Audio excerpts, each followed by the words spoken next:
We're now in INDEX03. A couple of different things. The first thing is when we're going into the context, I'm actually getting this from a database and we're using our JSON server. And as you can see, the JSON server at the top, I'm just going into JSON server doing npm start. You can see there it's on port 4010.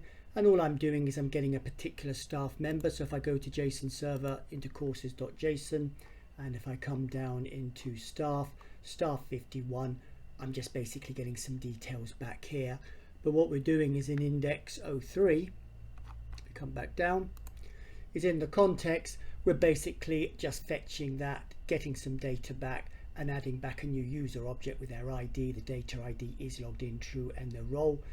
Hard coding this, not necessarily getting it from all the data values there, but just to show how we can then basically add more authentication.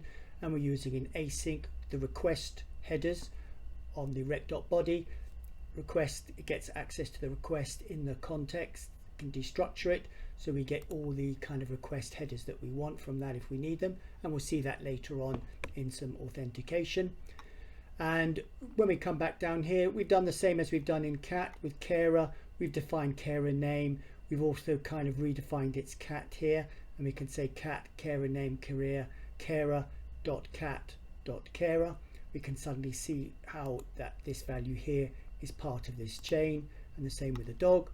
So when we go into the query and we can run it, we're running a cat, getting the cat name, age, the carer name, the cat, and you can see how we can go all the way down. We're getting the cat name is cat.catName, that gets resolved in the cat. Let's have a look at that. In the cat.catName, there we go, that's that one.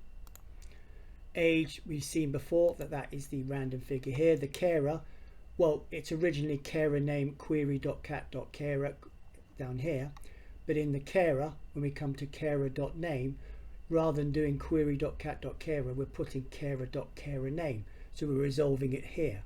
So if we look at that and come back in here, we can see carer.carer name.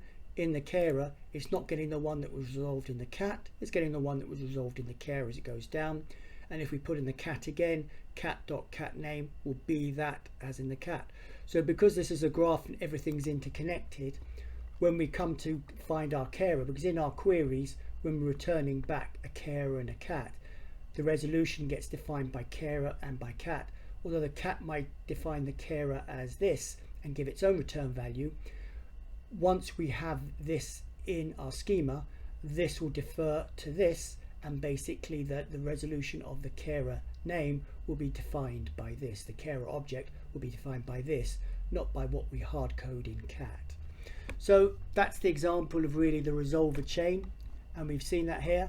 We've also seen with context how we can basically add in more variables, and we'll see this later on when we go down into authentication, etc.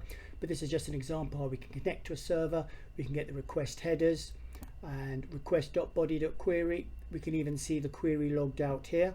So if we come in here, when we come up, we can see, which is quite useful, because this shows us exactly the query we're getting. If we come up and open this up fully, we can see that this was the query that was sent.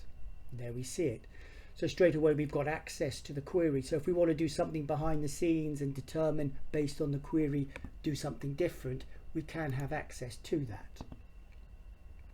So that finishes 15 leaf, which is really about the resolver chain and how the order, and to recap, it works its way down. So when we look at this, when we get a query for a cat, it knows it gets a cat, comes down to see what a cat is, it gets the cat name, cat age, the carer.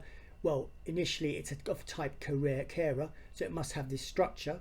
The value is determined by the resolver in cat, but if there is a resolver in carer, then that will take precedence.